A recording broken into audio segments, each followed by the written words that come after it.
Que ce soit votre premier tatouage, votre deuxième ou votre dixième, en général l'objectif reste le même, avoir le tatou le plus réussi et le plus beau possible. En tout cas, évitez au maximum d'avoir un tatouage raté. Alors certes, on dit toujours qu'il faut bien choisir son tatoueur, bien réfléchir à son motif, mais est-ce qu'en vrai, il n'y a pas d'autre chose à faire ou à penser? Je vous propose de faire le point là-dessus.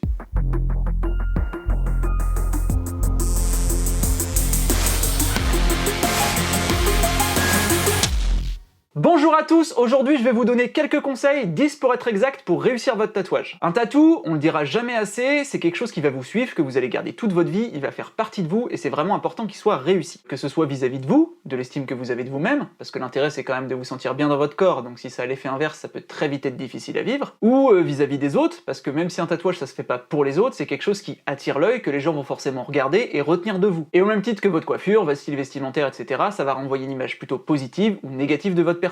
Comme je dis souvent, montre-moi ton tatouage, je te dirai qui tu es. Les pièces que vous portez font écho de qui vous êtes, et là je parle pas de motif, mais vraiment de qualité dans la réalisation. Quelqu'un qui va avoir un tatouage raté ou dégueulasse, forcément va renvoyer une image négative, au même titre que quelqu'un de mal habillé ou de mal coiffé. Parce que ça peut vouloir dire qu'il a pas forcément à cœur de faire les choses bien, ou qu'il est pas rigoureux, ou qu'il a pas une bonne estime de lui. Et renvoyer une bonne image, que ce soit dans le secteur professionnel ou même dans sa vie sociale ou sentimentale, c'est quelque chose qui est très important, surtout aujourd'hui dans une société qui est basée sur l'apparence. Parce que quand on a un œil un peu affûté sur le tatouage, on fait vite inconsciemment l'amalgame entre le tatouage et la personne, et du coup on a du mal à la prendre au sérieux. Faut pas oublier aussi que le tatouage est de mieux en mieux accepté dans les milieux professionnels, et bientôt, et ça a déjà commencé, ce qui vous pénalisera dans votre recherche d'emploi, peu importe le secteur, ça sera pas le fait d'avoir des tatouages, mais le fait d'avoir des tatous, on va dire, négligés. Mais bien entendu, vu que vous allez très bien écouter les conseils que je vais vous donner, ça risque pas de vous arriver. C'est parti, premier conseil, trouvez le tatoueur qui correspond à votre projet. On dit toujours qu'il faut aller chez un bon tatoueur, c'est vrai, mais en vrai, c'est plus complexe. Une fois que vous aurez bien défini ce que vous souhaitez, il va falloir s'intéresser au style que vous voulez. Chaque tatoueur a sa patte, sa façon de faire, et aussi ses thèmes de prédilection.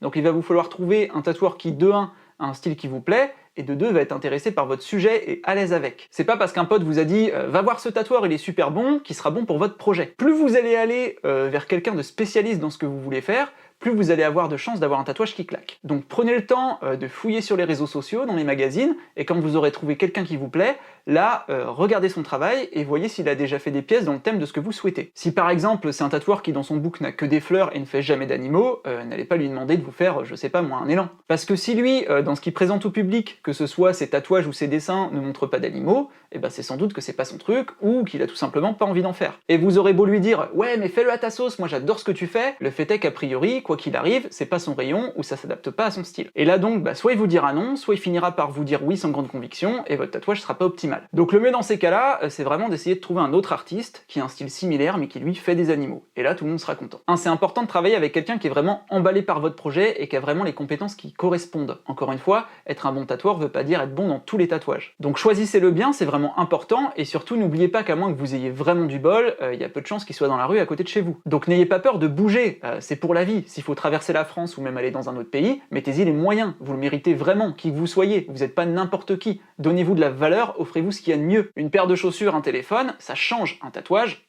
c'est plus compliqué. Ce qui nous amène au deuxième conseil, mettez-y le prix. Je vous ferai très bientôt une vidéo sur les tarifs de tatouage où je vous expliquerai comment c'est établi, pourquoi ça coûte cher, d'où viennent les différences de prix entre les tatoueurs, etc. Du coup, petite parenthèse, en parlant des prochaines vidéos, n'oubliez pas de vous abonner. Allez, prenez 3 secondes là, quittez le plein écran, appuyez juste sur s'abonner, activez la cloche, et là, à chaque vidéo qui sortira, vous serez notifié et vous louperez rien. Bref, on le sait, un tatouage ça coûte cher. En fonction de la localisation et de la renommée de l'artiste, les prix peuvent beaucoup varier. Mais encore une fois, c'est quelque chose qui va faire partie de vous toute votre vie. Donc si vous mettez le prix quand vous voulez quelque chose d'éphémère, à savoir un téléphone, des chaussures, une voiture, un outil de travail ou je sais pas quoi, pourquoi pas faire la même chose avec vos tatouages? Surtout que par exemple, si vous devez économiser, admettons 4 mois pour votre tatou, mais que si vous le faites avec le tatoueur de vos rêves, là il faut économiser 6 mois, franchement, ça fait quoi d'attendre 2, 3 ou même 4 mois de plus pour avoir la pièce dont vous rêvez par la personne dont vous admirez le travail? Vraiment, vous êtes pas n'importe qui, estimez-vous, ayez du respect pour vous-même, vous le valez bien et vous méritez d'avoir ce qu'il y a de mieux. Et en parlant de temps et de patience, troisième conseil, ne soyez pas pressé. Prenez le temps, que ce soit dans le choix du motif, dans le choix du tatoueur, ou vis-à-vis des délais de rendez-vous. Bien évidemment, même si en général les tatoueurs les plus renommés ont des délais assez longs, il faut vous montrer patient si vous savez vraiment ce que vous voulez. Vous pouvez pas tout avoir, et si votre but c'est d'avoir un tatouage le jour où vous en avez l'idée, clairement il y a peu de chances que la qualité soit au rendez-vous. Donc s'il faut attendre 6 mois, 1 an, voire plus, faites-le, en vrai ça passe très vite. Et surtout, même si vous avez entendu dire que tel ou tel tatoueur avait un an de délai ou autre, tant que vous n'avez pas contacté la personne en question, en vrai vous en savez rien. Peut-être que c'est faux, ou peut-être que vous allez avoir de la chance et qu'il aura un trou dans une semaine ou deux. Dans tous les cas, gardez bien à l'esprit que plus tôt vous allez contacter l'artiste, plus vous aurez de chances de vous faire tatouer rapidement. Parce que si vous restez assis en disant « Ouais, j'aimerais bien, mais il y a trop de délai », et ben clairement ça n'arrivera jamais. D'ailleurs, beaucoup de tatoueurs renommés finissent par être victimes de ça et voient leur demande de rendez-vous diminuer parce que les gens ont peur des délais. Résultat, et ben le temps d'attente est de plus en plus court, et ça pour les clients, en général c'est une bonne surprise. Donc osez, la chance sourit aux audacieux, et en vrai, les délais sont pas forcément proportionnels au niveau ou à la renommée de l'artiste. Il y a de très bons tatoueurs qui pourront vous prendre rapidement, et si vous annoncent une attente assez longue, là à ce moment-là, ça sera à vous de voir ce que vous ferez. Mais je pense que se rabattre sur quelqu'un d'autre, qui que ce soit, peut être source de déception ou de regret dans la mesure où c'était pas votre premier choix. Quatrième conseil, soyez précis, donnez le maximum d'informations sur votre projet. Votre tatoueur, il est pas dans votre cerveau, donc pour pouvoir visualiser au mieux ce que vous voulez, il va vraiment falloir lui donner le plus de données possible sur ce que vous avez en tête. Si vous lui dites juste, je sais pas moi, ouais, je voudrais un oiseau, pas trop petit, pas trop gros, et bah lui, clairement, il va pas pouvoir faire grand chose. Vous voulez un oiseau, ok, mais quel oiseau? Est-ce que vous le voulez en entier, ou est-ce que vous voulez juste la tête? Est-ce que vous le voulez de face, ou est-ce que vous le voulez de côté? Est-ce que vous le voulez posé sur une branche? Est-ce que vous le voulez en vol? Est-ce que vous le voulez avec des couleurs? Est-ce que vous le voulez en noir et gris? Ensuite, pas trop petit, pas trop gros, ça veut pas dire la même chose en fonction des gens. Il y a des tatoueurs pour qui un petit tatouage c'est un demi-dos. Même chose, évitez de dire quand vous communiquez par mail, je le voudrais de la même taille que sur l'écran. Il y en a qui sont sur téléphone, il y en a qui sont sur tablette, il y en a qui sont sur ordinateur, on n'a pas tous la même résolution, donc on voit pas l'image à la même taille. Donc donnez des tailles en centimètres. Vraiment, mettez-vous à sa place, imaginez-vous devoir dessiner votre tatouage sur votre corps en partant de rien. Réfléchissez vraiment à quelles infos sont capitales pour que ce soit fidèle à vos souhaits. Et c'est là aussi que c'est important d'avoir des supports. N'hésitez pas à lui envoyer ou à lui montrer des photos de tatouages que vous aimez. Alors vous pouvez lui montrer des tatouages que vous avez trouvés sur internet, faits par d'autres, ça c'est cool, mais pensez aussi à mettre des exemples de son travail à lui. Ça c'est super important pour qu'il puisse voir ce que vous aimez chez lui, pourquoi vous faites appel à lui, et pour qu'il puisse traduire votre langage dans son langage. En général, moi je trouve que 3-4 images maximum c'est bien, ça permet d'avoir un bon panel de vos goûts sans trop s'éparpiller. Parce que si vous commencez à mettre 10-15 images qui n'ont rien à voir entre elles, ça va avoir l'effet inverse. Le tatoueur va être perdu et complètement noyé dans les informations. Enfin pensez, et ça c'est très important, surtout dans le cas d'une carte blanche, à lui dire aussi ce que vous n'aimez pas, pour lui éviter de faire fausse route quand il préparera votre projet. Bref, donnez-lui tout ce que vous pouvez, mais 5e conseil, ne soyez pas trop directif. Car oui, précis doit pas vouloir dire fermé. Vos références, les pièces que vous allez montrer en exemple, ça doit être indicatif. C'est juste là pour montrer ce que vous aimez et pour lui donner une ligne directrice. Il faut pas confondre aimer ça et vouloir ça. Donc évitez de demander à votre tatoueur de vous faire quelque chose de trop similaire ou carrément copier à l'identique. Parce que de 1, s'il accepte, ça collera pas forcément à son travail à lui, même si vous verrez pas forcément la différence. Et de 2, vous aurez du coup quelque chose de commun ou de très inspiré de tatouages qui existent déjà. Alors que si vous lui laissez une fenêtre plus grande, le tatoueur pourra vous proposer des choses plus originales, qui colleront mieux à votre personnalité et à la sienne, et que vous aurez moins de chances de revoir dans la rue ou à la plage. Le tatou que vous allez trouver original après 5 minutes de recherche sur Google, même si vous l'avez jamais vu, il y a déjà des centaines et des centaines de personnes qui l'ont pris en exemple. Croyez-moi, on voit tout le temps les mêmes photos. Donc laissez vraiment votre tatoueur se détacher de ça et vous proposer des choses. Plus vous lui laisserez de marge, plus il pourra s'épanouir artistiquement et faire quelque chose qui le motive vraiment. Et donc plus il pourra donner le meilleur de lui-même. Par conséquent, conseil numéro 6, faites confiance. Même si vous savez ce que vous voulez, n'oubliez pas que votre tatoueur, lui, c'est son métier. Il fait ça toute la journée depuis plusieurs années. Il sait ce qui fonctionne esthétiquement, il connaît les pièges à éviter, il sait comment concevoir des motifs qui seront bien placés sur votre corps avec les bonnes proportions, et il sait aussi comment votre tatouage vieillira. Son travail, c'est pas juste de vous mettre bêtement un dessin sur le corps, mais de vous faire partager son expérience. Il s'y connaît mieux que vous. Un petit exemple, quand vous construisez une maison, vous laissez l'architecte s'occuper de son élaboration en fonction de vos besoins, parce que c'est lui qui sait comment l'agencer, comment la rendre fonctionnelle, agréable à vivre, et comment faire en sorte qu'elle tienne debout longtemps. Là c'est pareil, un tatouage ça se fait à deux, en collaboration client-tatoueur. Donc s'il vous dit qu'il faut le faire un tout petit peu plus grand, enlever tel ou tel élément, ou le placer un tout petit peu plus haut, un tout petit peu plus bas par rapport à ce que vous aviez prévu à la base, écoutez-le. Il dit pas ça pour vous embêter ou parce que c'est plus facile pour lui, c'est vraiment pour vous offrir le meilleur tatouage possible. Il sait de quoi il parle, et c'est aussi dans son intérêt à lui parce que sa réputation est en jeu. Ensuite, ça vous évitera d'ici quelques années, quand vous aurez plus de recul, de vous dire mince, il avait raison, j'aurais dû l'écouter. Et croyez-moi, ça arrive très souvent. Et si les tatoueurs le savent si bien, et ben c'est justement parce que pour beaucoup, ça leur est eux aussi arrivé en tant que tatoué. Et oui, oubliez pas qu'en général, votre tatoueur, en plus de son expérience de tatoueur, il a aussi son expérience de tatoué. Donc si vous sentez, en discutant de votre projet, qu'il y a une espèce de bras de fer qui commence à s'installer entre vous et lui, et que vous sentez qu'il cherche un peu à vous manipuler, ne vous fermez pas, il y a une raison à ça, et la plupart du temps, c'est pour votre bien. Alors prenez bien le temps d'écouter, d'analyser ce qu'il a à vous dire et d'en tenir compte. D'ailleurs, dans ce type de cas, ce dialogue qui va s'installer va la plupart du temps mettre en lumière les deux faits qui sont repris dans les deux prochains conseils. Le premier, le numéro 7, ne partez pas trop loin. Souvent, notamment dans le cas d'un premier tatouage, on a tendance à vouloir trop en mettre, à vouloir mixer beaucoup d'éléments, de thèmes, faire une espèce de gloubi-boulga d'idées où on veut mettre sa vie, sa famille, ses passions et plein de choses qui n'ont rien à voir entre elles. Ça, c'est pas bon du tout. On peut pas regrouper 5 tatouages en un seul. Si vous avez, je sais pas, 5 idées, 5 choses qui vous tiennent à cœur, eh bien ça sera en général plus malin de faire 5 tatouages. Un petit exercice pour vous faire comprendre ça, si vous prenez le temps d'analyser les tatous que vous trouvez intéressants sur internet, vous verrez qu'en général, que ce soit les tout petits tatouages ou les pièces beaucoup plus grandes, ils sont constitués de 1 à 2 éléments principaux maximum. Après, il peut y avoir du fond, etc. Mais pour ce qui est du sujet principal, c'est vraiment en général 2 éléments grand max. Et les tatouages méli-mélo qui regroupent sur 10 cm, une encre, une tête de chien, la carte du monde, les initiales de toute la famille et des aiguilles à tricoter, vous n'en verrez pas. Et c'est pas un hasard, il y a une raison. Et pour cette même raison, vous verrez jamais une initiale ou une date de naissance rajoutée au milieu ou même en petit sur un côté. Pourquoi? Eh ben parce que ça gâcherait tout, et du coup ces tatouages-là n'auraient jamais fait le tour d'internet. Les tatoueurs les auraient même pas postés. N'oubliez pas que votre cerveau c'est un gros mytho.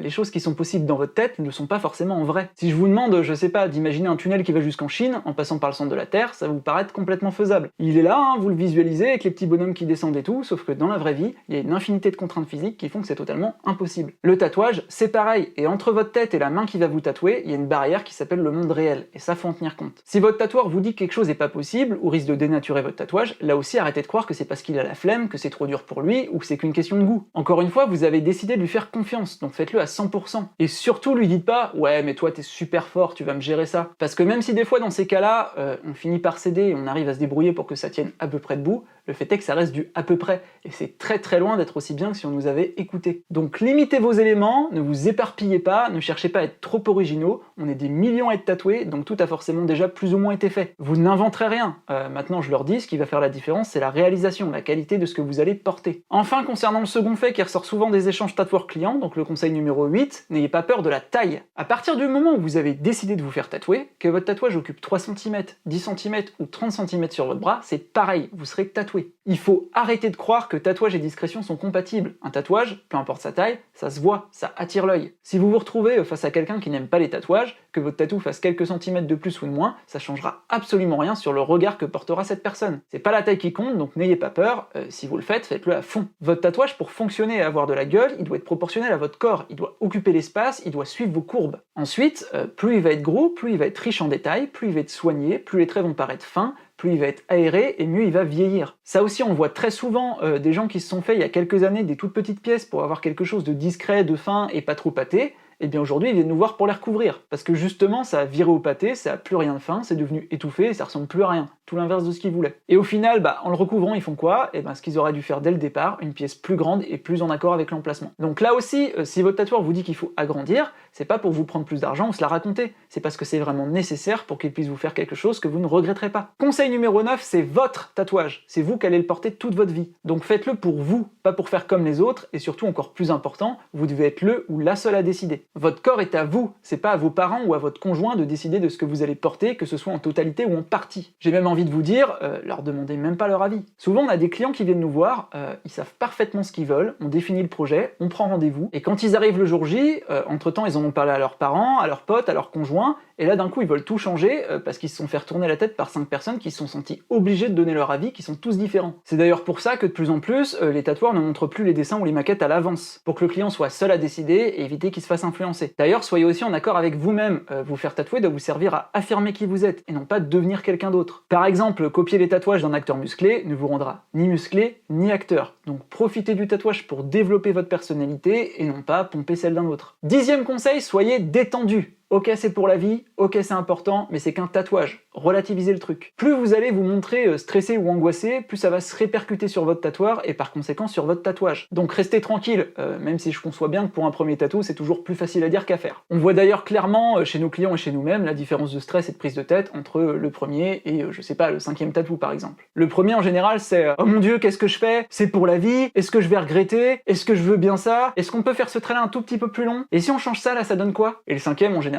c'est plus Ouais, je me suis fait tatouer une part de pizza, ouais. Pourquoi? Bah parce que j'aime bien la pizza.